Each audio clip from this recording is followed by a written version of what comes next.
One of the most valuable parts of this conference and others like it is the opportunity to introduce you and other journalists to resources that provide authority to your reporting.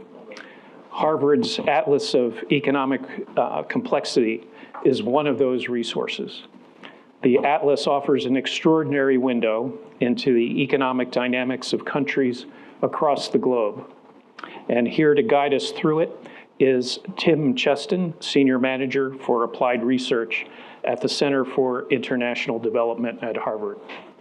Prior to joining CID, Tim worked for the World Bank in the social protection and labor team for Latin America and the Caribbean region, where he led design, negotiation, and supervision of major social protection and labor projects in the Dominican, Colombia, Bolivia, and Belize. His research interests focus on economic diversification and explaining differences in growth between countries and within them. Joining Tim is Ellie Jackson. Ellie is a developer at Harvard's Growth Lab. She spent nearly a decade implementing and building digital tools for complex and highly regulated industries. At the Growth Lab, Ellie develops and maintains and optimizes the back-end architecture and infrastructure across its portfolio of digital tools. One of the best things about this resource is it's free. I hope I'm not overstating that.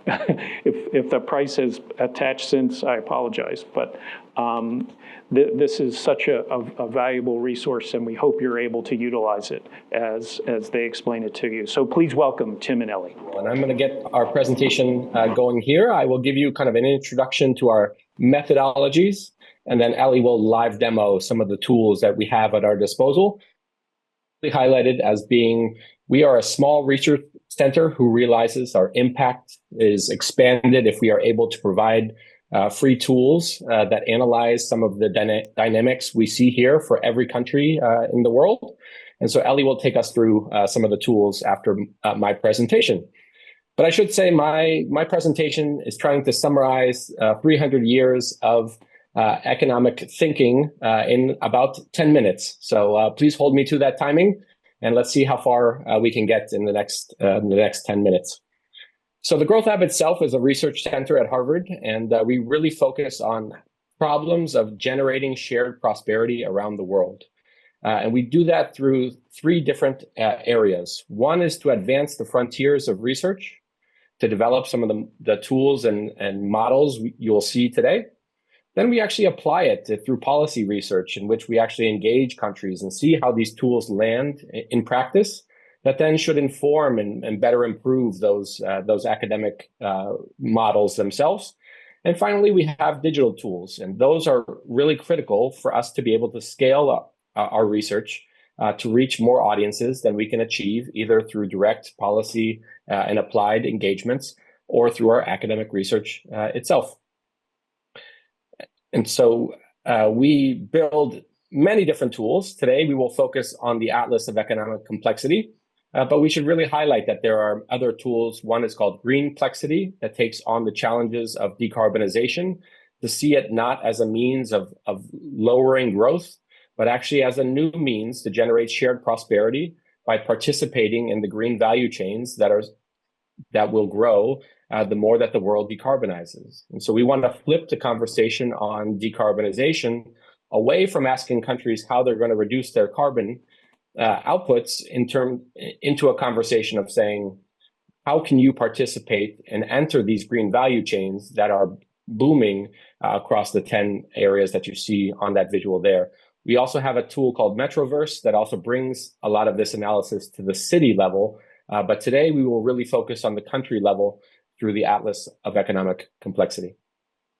We've been able to reach a wide number of users, both in terms of the press and the way that journalists have used many of our tools, but also how we've engaged in different countries and policymakers around the world itself.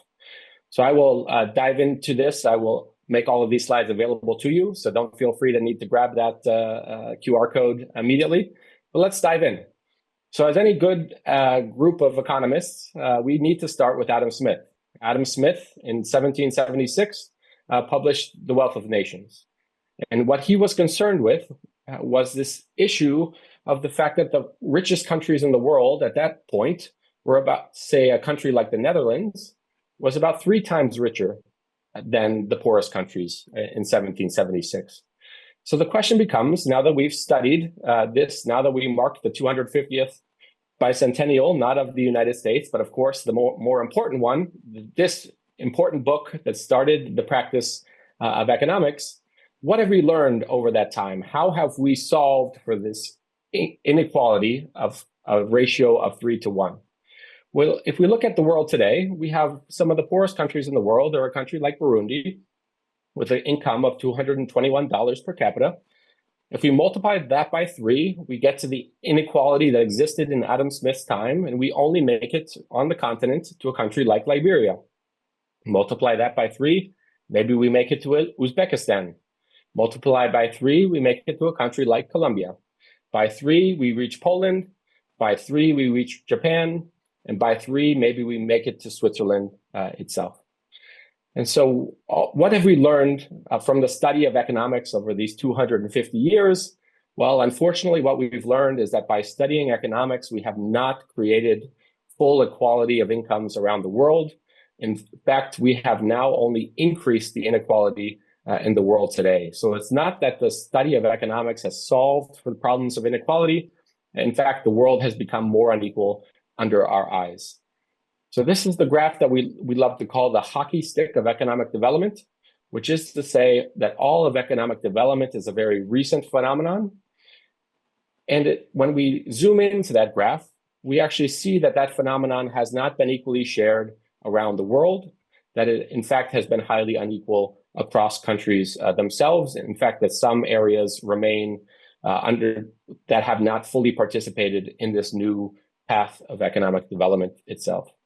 So the main motivating question that motivates us at the Growth Lab is this question of what explains why in the world today we can have these 2 individuals participating in the same economic industry, which is to say that if I challenged you to find a typewriter, you might find it a hard task to go out into the world and find a typewriter, because we have invented a new technology in computers that is a better data processor than the typewriter is.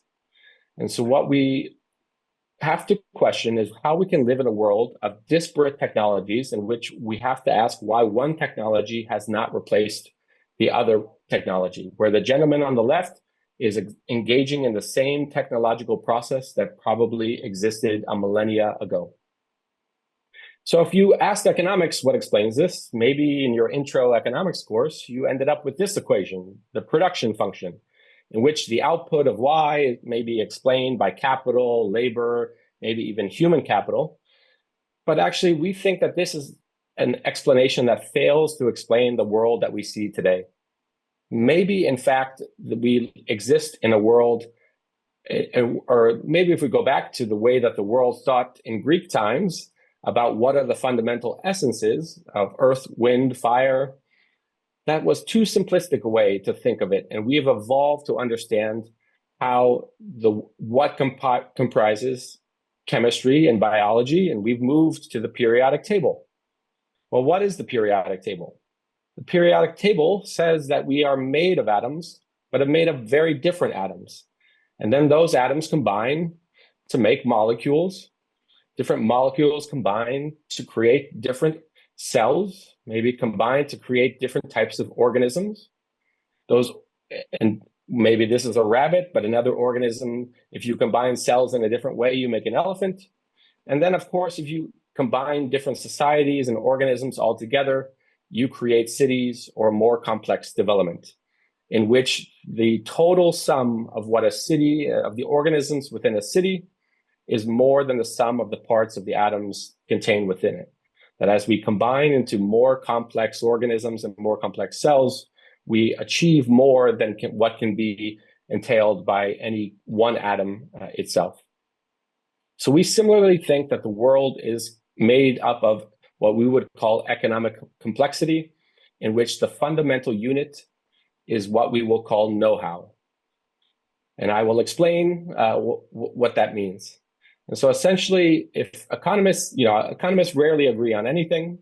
And if economists agree on anything, it's that we cannot explain the income inequality in the world today by simply looking at more population, simply looking by more capital, by simply looking at differences in human capital.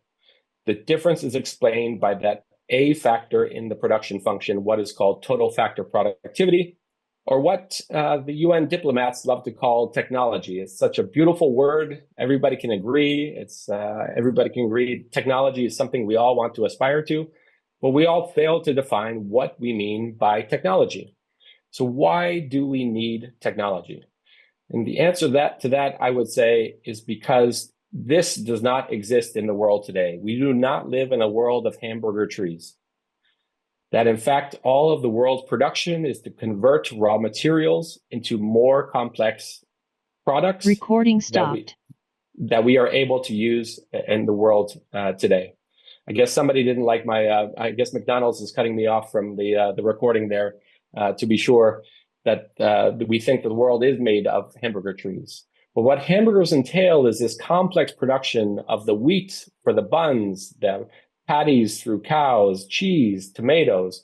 It is a marvelous combination of what should be a miraculous process, even to present you with a hamburger. So when we think of technology, we would say, or the common thought is that there's three forms of technology. The first is tools. So this drone has you don't need to know how to create all of the aeronautics to produce this drone in order to fly this drone. All of the aeronautics are embodied into the drone itself. The second form is what we would call codes or codified knowledge. These are the blueprints, the recipes. If you follow those protocols, you will be able to access the knowledge contained within them.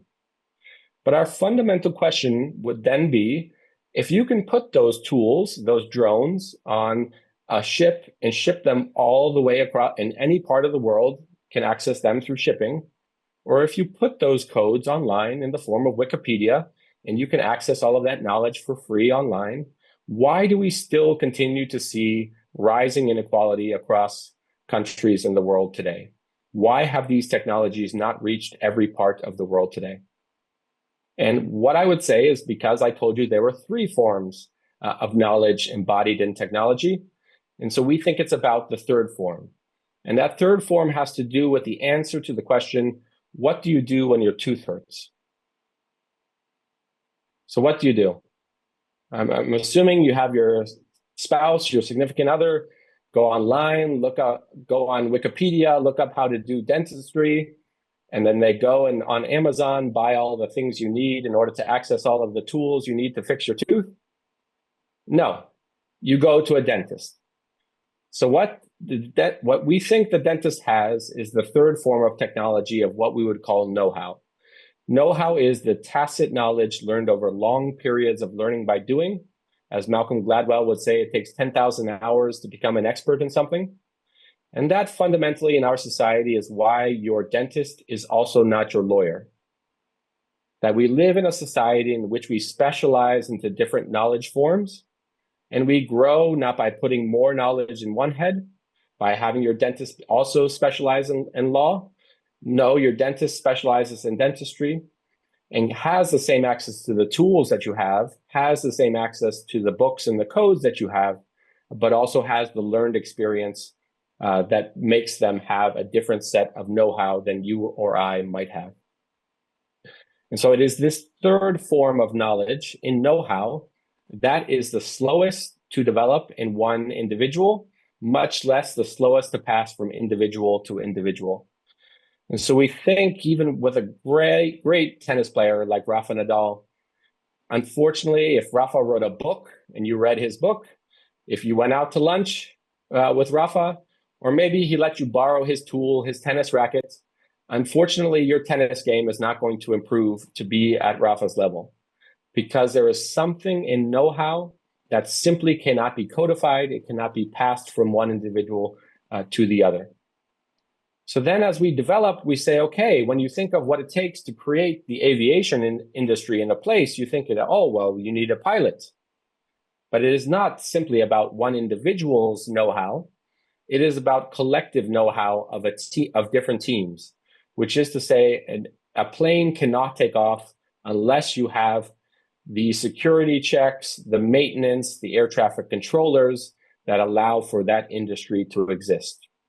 So rather than passing from the world of Adam Smith, in which individuals were largely a one industry business, we need to be thinking about the collective know-how that it takes for an industry to be competitive in the world today. So we're moving from a butcher, baker, and candlestick maker into a world in which not one single individual nor one family can make all of the things necessary for one electronics product in this store to exist in the world today.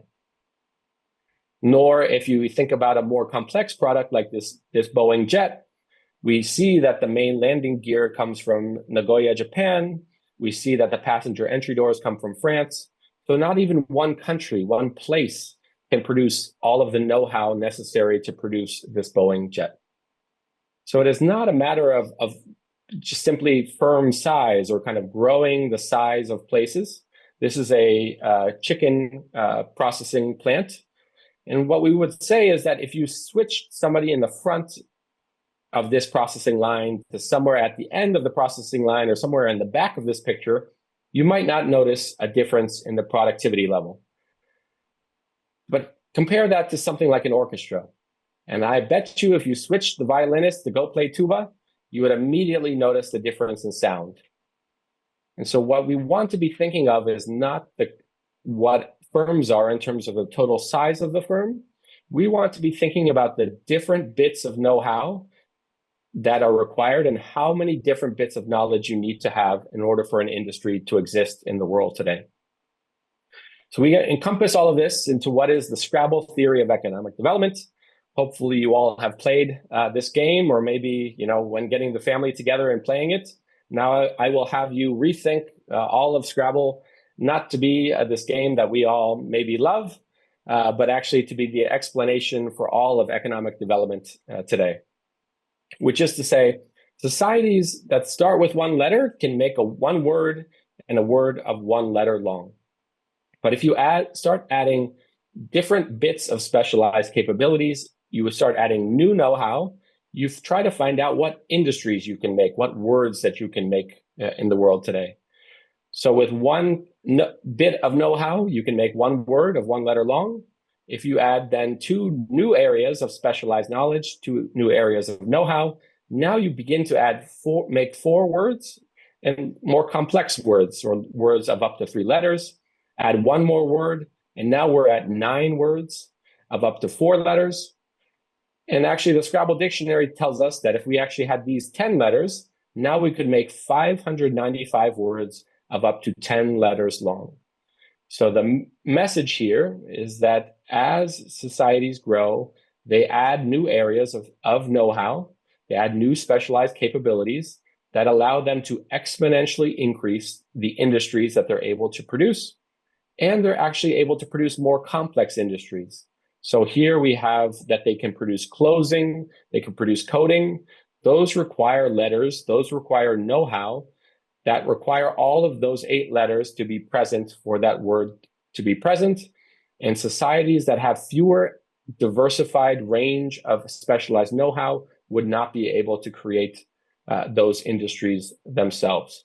So the process of economic development is fundamentally about adding new know-how to be able to produce a wider diversity of industries and more complex industries at the same time.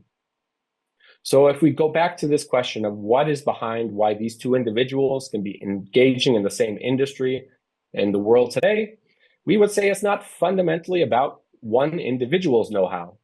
It's not obvious that the person on the right knows anything more than how to twist the wheel to turn left every time, doesn't know how to deal with the oxen's dung, the individual on the left has a wide variety of know-how of how to operate that industry.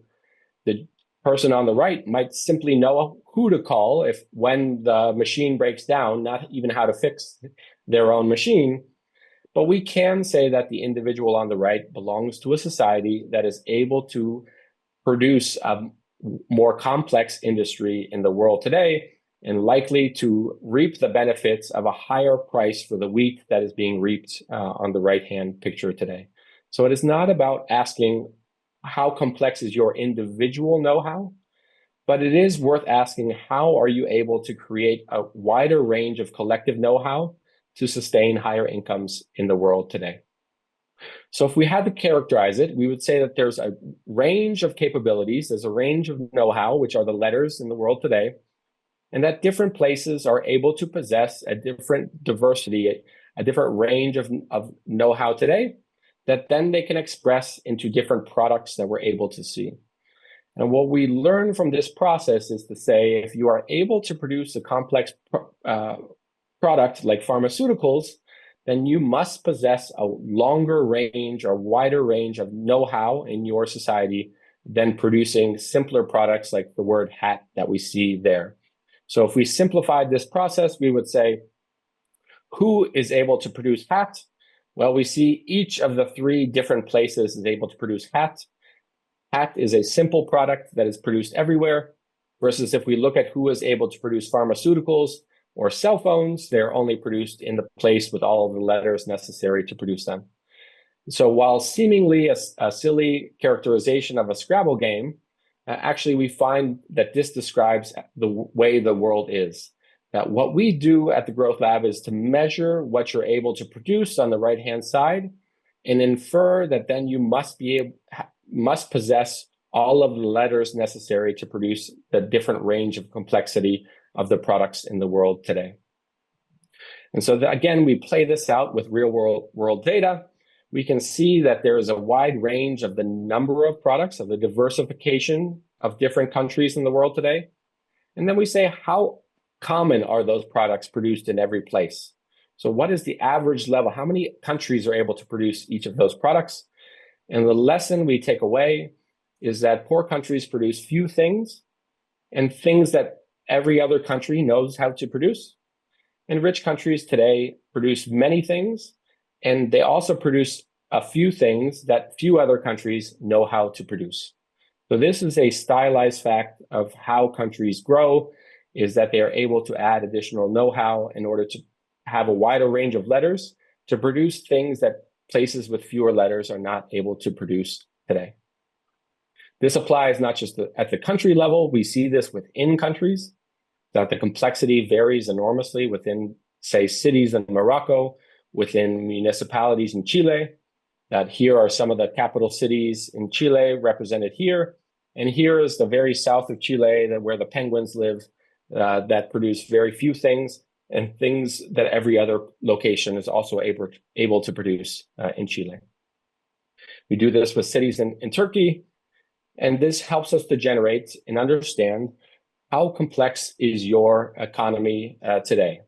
So here's our analysis of how complex your country is. Again, Ellie will take us through some of the live demo of where you can access all of these pieces on our website today. But we do see that there are some places like China, like the US, maybe Western Europe, that are more complex than other parts, even of, so we see that Germany is more complex than Turkey. We see that Vietnam is now surging up the complexity ranks, but also that Cambodia and Laos are not too far behind compared to other regions of the world itself. But that we do see a wide range of complexity even within the region itself. And I should say that this is all based on exported goods, because exported goods have the advantage of passing through customs, not just of the exporting country, but of the importing country. And that allows for very clean data on a very detailed level of what you're able to export, where exports are a meaningful measure of where you are internationally competitive in your economy itself. The same equally applies to the service sector. We think that traded services now are actually a larger share of global trade than even traded goods. But traded services don't neatly cross through borders. And so we have to seek other data sets in order to analyze the complexity of your service sectors. But we do differentiate strongly between traded services, those that cross across your borders, versus non-traded services like the retail, real estate areas, or sorry, I should say construction, not real estate, Places that are defined by your local competitiveness don't face the same challenges as your international competitive sectors themselves. So Ellie will take us through a bit of that as well in terms of the data side of this composition. But we think that we can really learn a lot from the differences in your complexity today. So here's our top 10 list of the most complex economies in the world today. We think that this helps describe many of the income differences we see in the world today. We can also track this over time, see how dynamic economies are over time. We actually find in our latest ranking that China now has far surpassed the US in terms of its economic complexity, while Japan has a strong hold over the first spot in our rankings themselves. And again, this is all available on our website. But let me tell you why we think this is meaningful. We think the economic complexity index is not simply meaningful by itself, but because of how correlated it is to incomes today. So, it's an economist's dream. You see anything over about an R-squared of 0.6, and you say, wow, one single indicator can describe a very strong relationship to income per capita today. But we don't stop there in saying that there are some places that are off this line.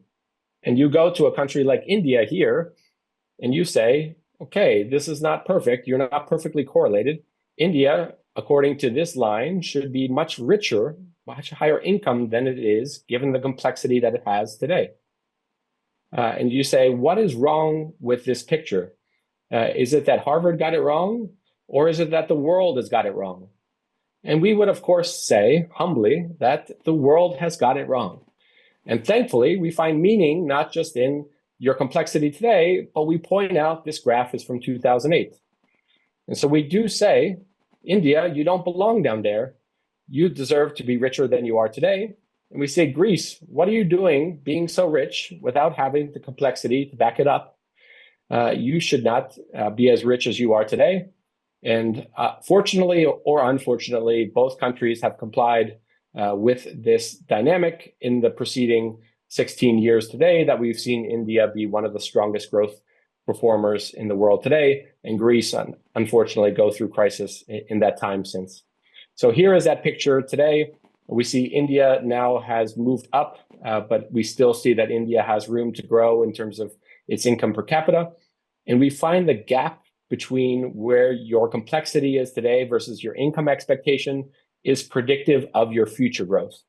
So the value of the economic complexity index is not simply in its strength in describing differences in income today. It's in its predictive power of describing where you will be over the next 10 years. And so I showed you the graph of where we are in terms of economic complexity in the world today. And we use that same gap to the line in terms of this previous picture in order to predict your growth over the next 10 years. So here is our prediction that the countries in blue are going to be the strongest growers in the world today. And thankfully for this call, we see that you are in the region of the highest predicted growth, including in China, despite recent economic challenges that we might have seen on different indicators.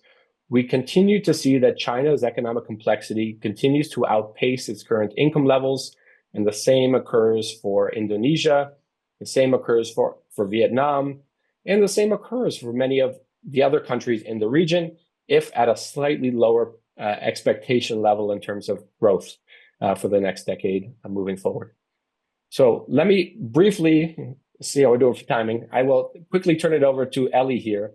But let me just say that if the challenge of economic development is how you acquire new know-how, new letters, then what is the challenge of adding new letters? So again, my message today is that countries that grow sustainably are not countries that do more of the same production. They are countries that are able to move into new industries. So we see that the traditional pattern is countries that are, let me skip ahead here, countries that are able to, I don't have it there, but countries that are able to move, as we see from China, the traditional pattern is we have agriculture, maybe we enter textiles, maybe then electronics begins to take off, and then machinery follows short after, and then chemicals. We see South Korea entered this pattern many decades before China. We see that electronics took off again, this familiar pattern, transportation and chemicals. And then as the incomes became very high, then textiles no longer became economically viable at going wages. And we see that Thailand followed similar patterns a couple decades after South Korea. And then other countries in the region have stagnated and not be able to follow this similar pattern. So again, economic development in this process of structural transformation is not about doing more of the same thing. It's about evolving your comparative advantage into new things. And so the challenge is how do you add new development into your picture itself? And so we call this the chicken and egg problem of economic development.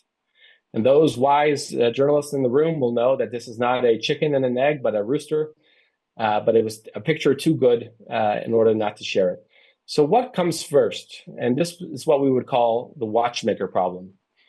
So if, say, Thailand was trying to enter watchmaking, but didn't have any trained watchmakers, what young person wants to go and study to become a watchmaker if there's nobody that is going to employ them on the other side of graduation?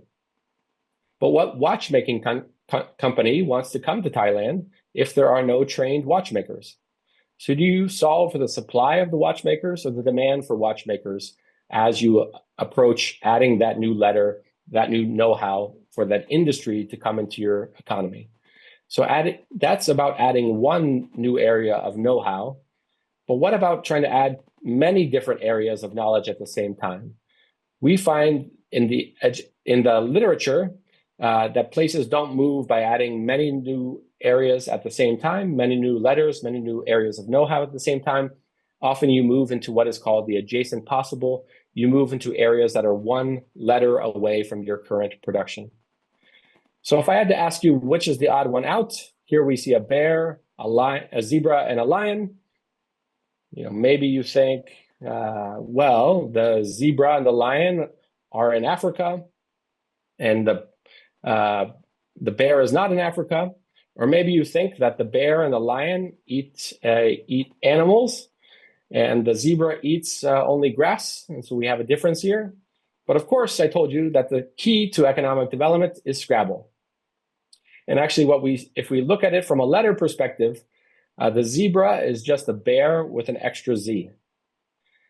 And so this is a Scrabble way of thinking of saying, if you are in a place with the letters of a bear and you wanted to get into the industry of a lion, you would be 4 letters away, very far from it. But actually, you would be finding out that zebra is just 1 letter away, which is to say, most of us, when we think about reporting on the economy today, we say, well, we have some basic chemicals, and maybe we think that a lion is another chemical, and we can jump into being a lion and have these specialized chemicals in our country today. But actually, the knowledge, the know-how that the lion chemical takes is actually having trained scientists in a laboratory environment. And actually, this basic chemical is actually very close to some industry when it comes to the productive know-how that specific industry requires.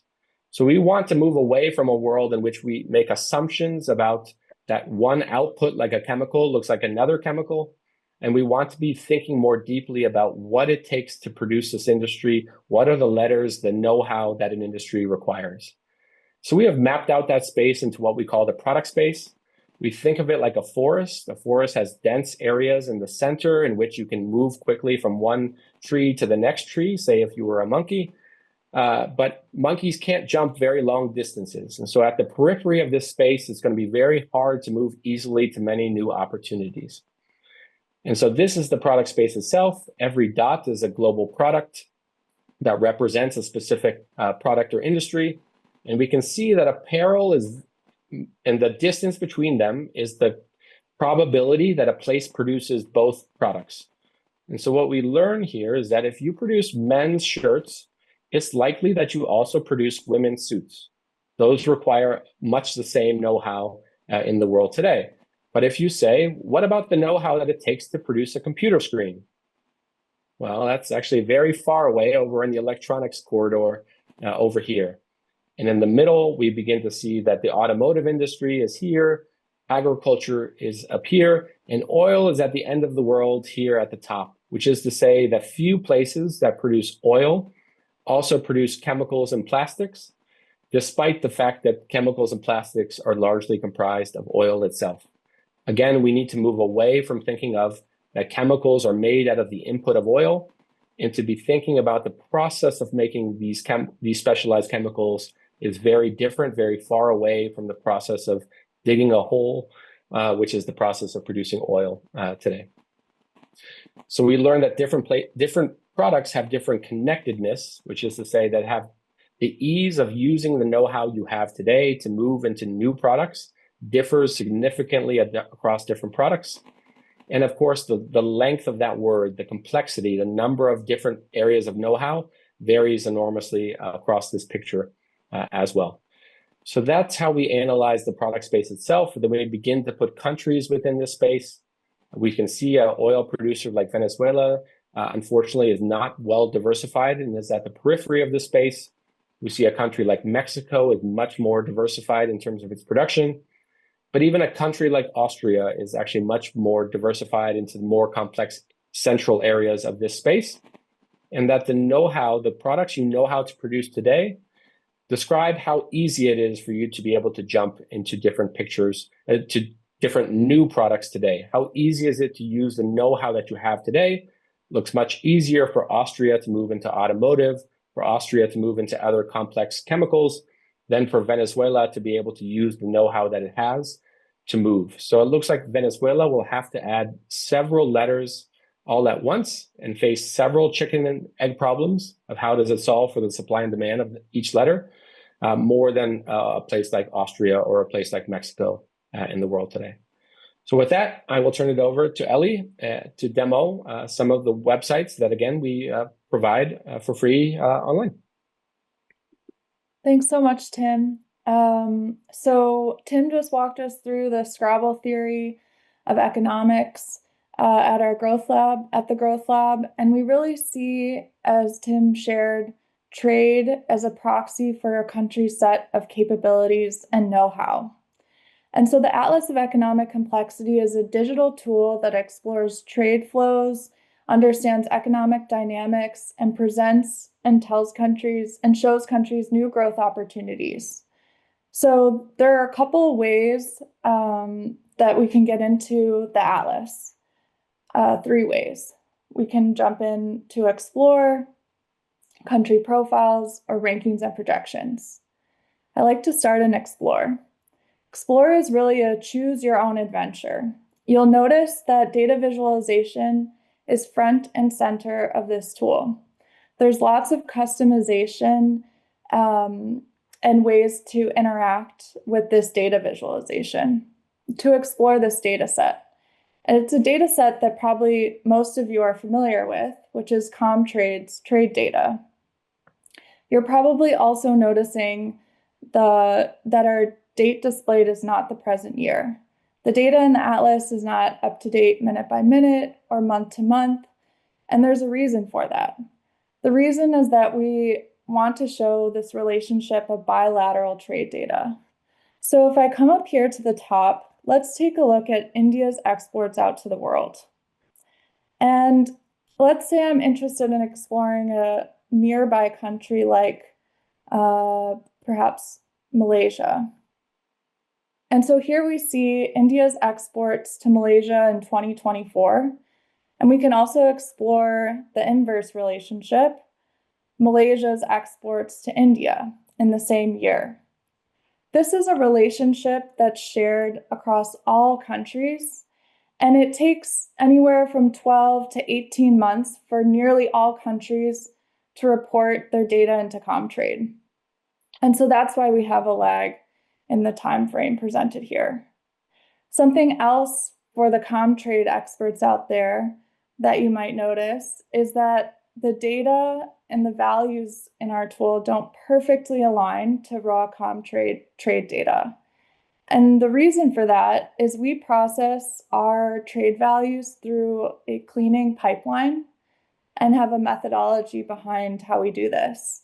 I'm not going to go into the details of the methodology today, but we do have a paper published that is available to explore. You'll notice that our tree map is colored by sectors. We can explore at the very bottom the different product sectors here in this legend.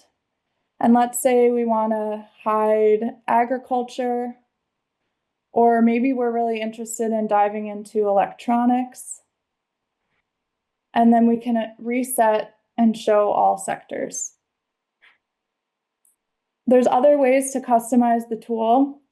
The tree map shows data all the way back to 1962, and this is based on the type of classification selected.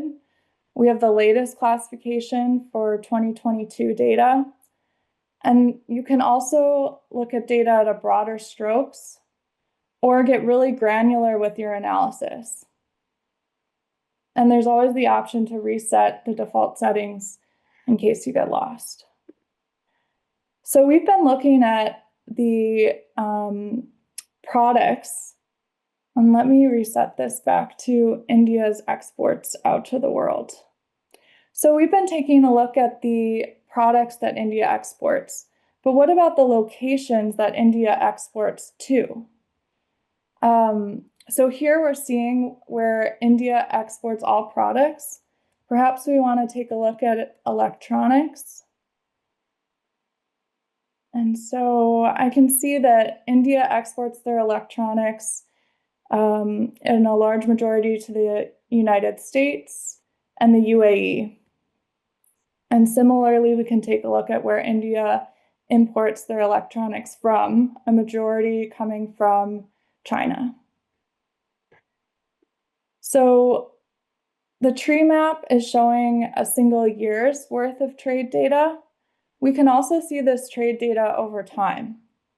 Here we come over to our trade over time, and we're seeing India's imports by product sector. And we can reverse this relationship and see what India exported out to the world. We also show global share, India's global share over time. And something cool about this visualization is that we can hide certain sectors and the graph will readjust to show other areas. So here we can see, as Tim mentioned, that trajectory of increased electronics here as well. Something else that people will probably be interested in is that you're able to download all the data for every visualization displayed in the atlas. And so here we could download just the data displayed in this visualization by just going to the left-hand tab here and downloading the data. So Tim had introduced us to the product space. We also have a nice explainer that folks can explore on their own. But this is a different way to look at India's export basket. Here we have India's product space. Each node represents a product, and the products that have been lit up show and tell us that India already exports those products. The products that are shown in gray here indicate growth opportunities or areas that India doesn't have a presence in their export basket. And so to explore India a little bit, we see that there's a strong presence in metalworking and machinery, some in agriculture, textiles down here, and electronics. And if we click into one of these nodes, we can see the growth opportunities and areas in which are nearby in know-how, as Tim had explained earlier, for India. So here, transmission apparatus and radio for television and telephone is a product that India is already exporting, where monitors and projectors, a product that's close proximity or nearby in its know-how is a growth opportunity, or something we call at the Growth Lab, the adjacent possible. Also true for parts of radios, telephones, and TVs, electrical resistors. Another way that we can explore growth opportunities for India is in this visualization. Here, each circle represents a product, and we would want to, as we move closer to the origin, this indicates the areas in which India has existing product capabilities and already possesses know-how. And as we move up, we increase in our complexity. And so the sweet spot of growth opportunities for India would be in this upper left-hand quadrant. As you can see, the Explorer side of the atlas allows for a choose-your-own-adventure. We see trade as a proxy for capabilities for a country, and there's lots of ways to explore the dynamics of trade and growth opportunity for every country across the world and explore. But something we heard, especially from our group of journalists, is that they were interested in having a narrative of a country. They wanted to see a country's economic complexity journey through a beginning, middle, and end. And that's why we built the country profiles. So I'm going to jump over to country profiles here, and we'll continue to explore and follow along with India's growth story. And so here we have dynamic text that supports the narrative of India's economic complexity journey. We see lots of continued themes that we saw in Explore, like the tree map. Here we have the tree map colored by complexity of its products, the growth dynamics. We see the global market share. This is an interesting visualization where we actually see over the last 15 years, the products that India introduced into its export basket. So previously in the product space, gray nodes that would now be lit up as India has moved into these spaces. And again, we see the product space for India. Our country profiles tool is also directional and provides some policy recommendations. So for India, we recommend what we call a light touch approach, which means that given India's existing know-how, that there's many opportunities or adjacent possibilities to diversify into related products or products in the nearby know-how and diversify its economy. And we see our growth opportunities and can explore as well at the product level, being able to search by proximity to existing know-how as well as product complexity. The last country analysis that I want to share is our economic complexity rankings. So Tim talked about this as well, and you're welcome to explore how our rankings are derived here, although I'm not going to go into the details at the moment, but I do want to walk through some of the visualizations here and just orient you to what we have on this page. So here we see, for instance, South Africa's economic complexity over time. And we can continue to follow India's journey, and we see its economic complexity here. We saw this visualization that Tim showed, where you're able to do a different comparison of economic complexity for different countries over time. And then we also provide the data in a table for folks who want to just see the data and being able to sort by economic complexity, as well as to view changes in ECI, or economic complexity, over the last 5 and 10 years. The last thing I want to show is we've mentioned that this tool is publicly available and free, and so is our data. So every visualization that we've seen in the Atlas, we provide the data for all of you to use, and you can find that here. I also mentioned that our trade values, we have a cleaning process that we run our data through. And so there's a paper companion website that I'll share in a second as well, that you can all explore as you explore our data.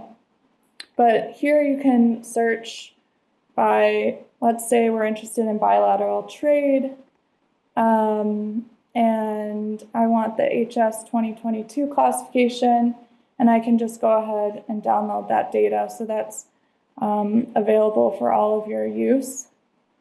And then just to show you our Viz Hub, this is where all of our tools live, including the Atlas of Economic Complexity, what we just explored. And you can also explore our trade data methodology for folks who are interested as well. So with that, I will hand it over to Kevin for questions. Thank you so much. Thank you, Ellie, and thank you, Tim. We have some time for questions. Who's up? Okay. Remember name and news organization. Hi, this is Sonita from Kiri Post. I don't have any question actually, but I'm in the website right now, and I wanted to try the economic complexity that you shows, and apparently it's not working. I try in different browsers, in Chrome and Brave, but yeah, it's not working. It's not interactive enough for us to use. So I'm not sure how is it like technical, any technical things, or is it just my browser? Yeah, it's possible it's your browser. I'm happy to take a look at you kind of offline and explore kind of maybe what you're seeing. But I was having a couple bumps today. We live in a world now in which the AI bots are scraping through the website, and sometimes we find moments in which the website is kind of down because of the level of usage. But I did want to, earlier I was having a problem loading this page, and so this is the other half of the country piece that we saw from the rankings, which is the growth projections piece. So for example, when I did this earlier, see how it gets buggy? So that's simply a problem that our team is asleep right now, so we will be certain to fix that tomorrow. We just wanted to highlight that there is a press release that does have some very important implications for the region. So I do see that there's a couple issues. We do find that Chrome works better than other browsers in terms of accessing this website, but I did see a couple bugs that if you're able to refresh, it generally takes care of some of it. But just also to say that there's a narrative part of the growth projections that you can see if you go to that part of the site itself. So you're number 3. Not yet. Hello, Kevin, and the team. Yeah, my name is Linh Chi from Bloomberg Business Week Vietnam, and I'm so impressed with your works. And also, just like Sunita, I can access this website to see and to explore the visualization, the data. But well, I have a question. Is like. You have said that Asia, especially Vietnam, Cambodia, and China, is a more complex in maybe in 10 years, in next 10 years. Yeah. So I would like to ask also what is the reason between like this projection. And my next question is that I try my best through maybe 2 years to see how to counting the transshipment value goods between Vietnam and China. So I didn't know that is. Can I use this complexity index or the complex atlas to define or to explain the transshipment or the dependent of Vietnam and China goods? Yeah, So there are my two questions. Thank you, Kevin. Thank you, Tim. Wonderful. Perfect. So I would recommend going to this this growth projections piece where we put out the narrative that we think is behind why we think Vietnam will be one of the top 10 growing countries in the next decade. And it's from this logic that says that Vietnam already possesses greater complexity. It already has more complex know-how than would be predicted for Vietnam's income today, such that export competitiveness is earned over time. And so what we think is you already have the letters necessary to have a higher income, and therefore we think that the difference is just simply a lag of time. And that's often kind of where we have a different objective than most journalists, which is to say journalists want the latest data to understand new dynamics of, say, the US trade wars or different dynamics there. Versus we see a steady pattern that places that are able to add new know-how, new complexity, are those that are able to continue to grow in the future today, regardless of recent dynamics of trade wars and trade dynamism, or the war in Iran, or recent dynamics that are there. That fundamentally how you are able to embed knowledge into your society defines not just your income today, but predicts your income in the future, where those places that are more complex than their income is today are those that we see growing the fastest.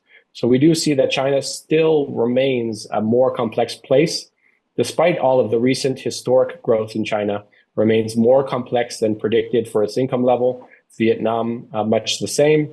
And that we do see that places like Cambodia might be starting from a lower base, but have made a leap of 12 ranking gains and that will predict that Cambodia now has more know-how, more complex knowledge today, that they will more easily then be able to diversify and jump into new industries tomorrow. So it's not just that you have the industries that you have today, but that makes it easier for you to diversify tomorrow, versus places like Venezuela have unfortunately been actively trying to eliminate letters through their politics that have meant that they are low diversified and therefore further away. It's not as easy a process of diversification if you're Venezuela, versus the gains that Cambodia have made also make it easier for Cambodia to continue to diversify. So we do try to provide you with that narrative in this press release. And we do have a series of publications that explain what is behind the product space and other pieces there. And the other exciting thing that we're working on is having an AI-driven tool that allows you to ask AI how to interpret all of the pieces of the atlas that we should be releasing in the coming months, if not the coming year. That's an exciting way for you to be better able to interface with the Atlas of Economic Complexity as well. Thanks, Tim and Ellie, for your insightful presentation. I'm Usa from Cambodian NICE. Actually, I saw on the slide earlier shared by Ellie on there are many product sectors ranging from textiles to electronics. And actually, I'm just curious, what if there's limited data shared by each country? How does your team deal with it? And one more thing is that for one particular year, for example, 2025, how long does it take for your team to collect all the data and upload into the system and make it accessible for the public? Thank you. Yeah, so Tim, I think I can answer the second part if you want to take the first. Great. So yes, as Ellie nicely said earlier, so this is all based on UN Comtrade. And again, it's based on the reporting that countries do, not just of the exporter, of saying on this such and such dates, we exported this amount of money from one country to another, but also the importer reporting. So that's how we use it to clean out that data. And then we use what is called revealed comparative advantage, which is to say, if Cambodia exported $500 in cars, are we competitive in exporting cars in Cambodia? Well, we need to say relative to what? And so that is a kind of the agreed method that we use to say, do you do more of your fair share of car exports?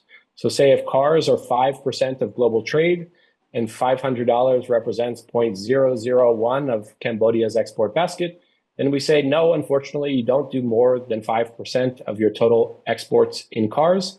Therefore, you do not have revealed comparative advantage in cars. And so what you see lit up in the product space are those areas where you have revealed comparative advantage. And that's based on the real trade data that countries report to the UN for that data itself. And then for when you can be expecting 2025 data in the tool, we'll have an updated data release sometime at the beginning half of 2027. So it does take a while for the majority of countries to report into the tool.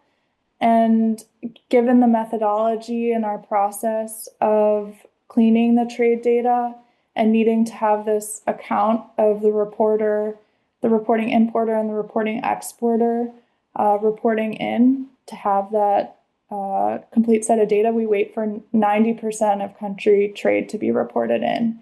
And that does take about 18 months or so. Yeah, so don't blame Ellie. She works tirelessly on all of this data.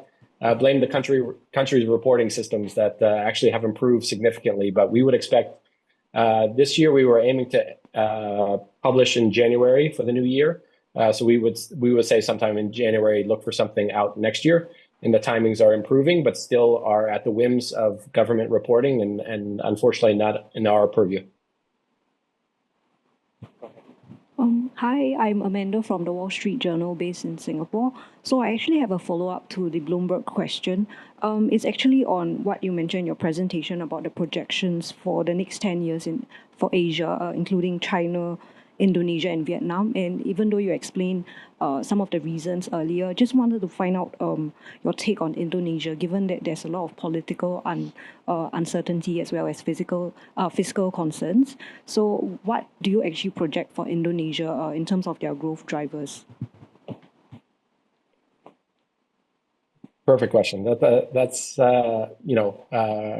we should be humble enough to say that again, our entire findings are that your complexity today, vis-a-vis your income today, is not just the best describer, better describer than any single indicator in the world today. So if you took the world government indicators, you took your education levels, no single indicator can actually predict your income level better than what we find for economic complexity index. So we find that the value of this index is not just that it's better than any single indicator in explaining income differences today, it explains future growth.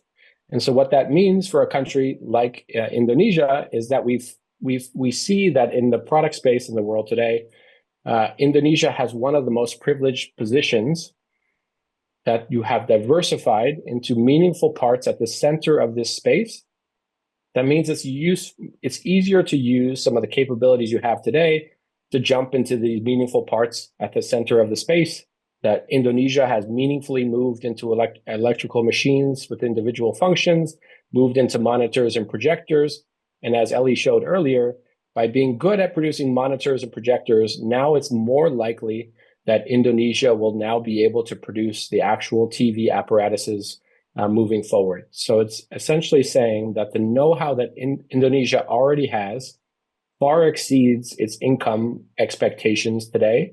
And we find that places that have more capabilities than expressed in their income level are those that predict the fastest growth in the coming decade.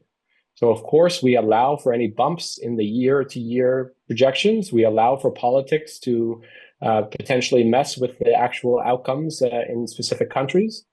But what we do see is that there is more know-how than expected for Indonesia's income level. And that would be the practical example of saying how Indonesia has likely added some of these countries, say in the past 5 years. So if we go back to 2020, again, that's probably not the right choice in terms of the pandemic. But if we go back to 2 years prior, what are the new areas that Indonesia has added? And how does adding those new industries now make it easier for Indonesia to diversify into some of the opportunities we see there? So we would essentially, in the country profiles, begin to analyze where we see how Indonesia has made these gains that now make future diversification easier moving forward. And we would also begin to analyze how So now it looks like, again, that some of these high complexity industries, which is a proxy for income per capita, the income level that industry affords, now become more feasible than in a country, again, say like Sri Lanka. We'll find that these are now further, this is the same product, is at 0.8. It's further from what Sri Lanka knows how to do. We would say it's not worth the risk in going, because that's adding too many letters. It's not in your adjacent possible, versus Sri Lanka should move into, some earlier parts of these elements that we analyze there. And so the composite analysis of the feasibility for all of these industries is what we assess from that press release in terms of the growth possibilities of different places, with further details for where we see the opportunities for diversification held within different parts of the site itself. Hi, Tim. This is Rupali Mukherjee from the Times of India, based in Delhi. I had a question in terms of when you do this analysis, the economic, the atlas, and is there a top growth driver which you've seen for developing countries? Like, is there one overlying or two overlying themes which you've seen? Which you've noticed? Is there anything you put out? And the second question was, when you're looking at the data ahead, the 2034 projections, do you factor in AI capability of countries, geopolitics, and all of that? Thank you. Perfect questions. Questions that we could extend this conversation for hours on. And I shall also think that every time we publish the new growth projections, the Times of India always loves to show that we project India to be faster growing than China, except I believe for the past couple of years recently. So thankful for being good consumers of this information as well. Let me say that, if we live in a know-how driven world, in which, again, if it takes 10,000 hours to become an expert in something, well, the message is that we find is actually it's faster to move brains than it is to hope that some youth will take on the challenge of learning some new capability and designing some firm that then absorbs that new capability.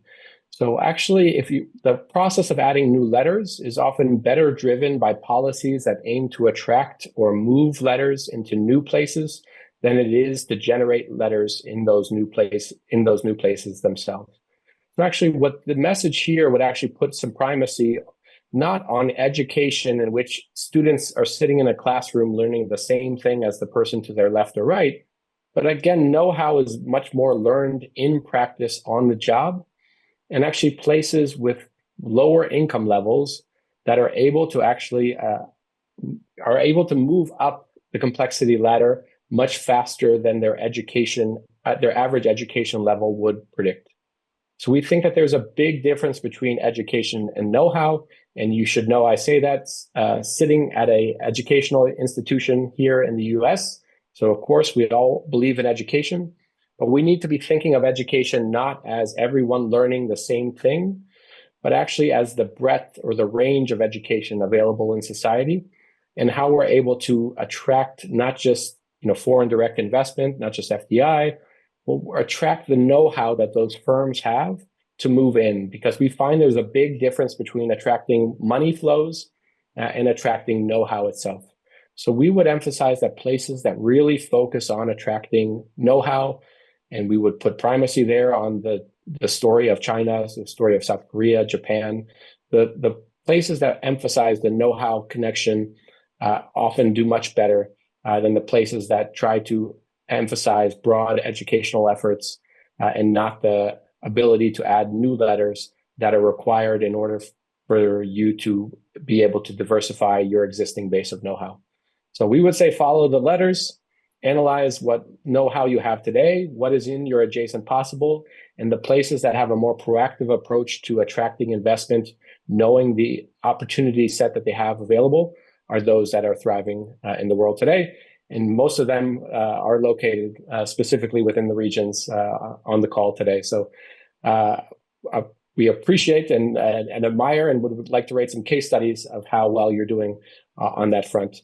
On the question of AI, of course, it's a rapidly developing question. It affects some industries like software developers more than other industries like the physical activity, some physical acts in the world today. So, the US has been, for my generation, saying that computer science is the best, highest paying industry for you to move into. Now that is the one most overnight that is being affected more than any other industry. So we know it's not a broad kind of equal affecting new technology itself. But what we do know is also that might mean that it does not take 10,000 hours to become an expert in something. That to have the sufficient know-how necessary to add new letters might be less of a barrier to societies in the future. So we do see some primacy that those countries that are able to get on the wave and really focus on how AI can add to their letters or kind of solve for missing letters in the system itself may be more readily able to move into complex industries than yesterday's world today. But that's a fast-moving area, and we still have some thinking we have yet to publish, in fact, on that thinking itself. But we have some important areas of thought that will be forthcoming. And feel free to always. We have a great newsletter. We have great ways to tap into some of the thinking. And Ellie and I should also be humble enough to say we're a 50-person organization led by Director Professor Ricardo Hausmann. So do follow Ricardo on Twitter. That's the fastest way to find and tap into some of the best ideas out there in the world. So I can't thank Tim and Ellie enough for taking the time, especially in the late evening in the U.S., to guide the folks here through this great repository of data. So join me in thanking Tim and Ellie. Let me take 10 seconds to thank you all enormously. You all are driving the economic thought forward in very meaningful ways in your countries. We are always available to you. We are a research institution that is simply trying to drive shared prosperity forward. We are always available to you. Ellie and I are available by email, WhatsApp, and look forward to continuing this conversation for the next 9,999 hours of know-how development together. Great. Many thanks, Tim and Ellie. Appreciate it.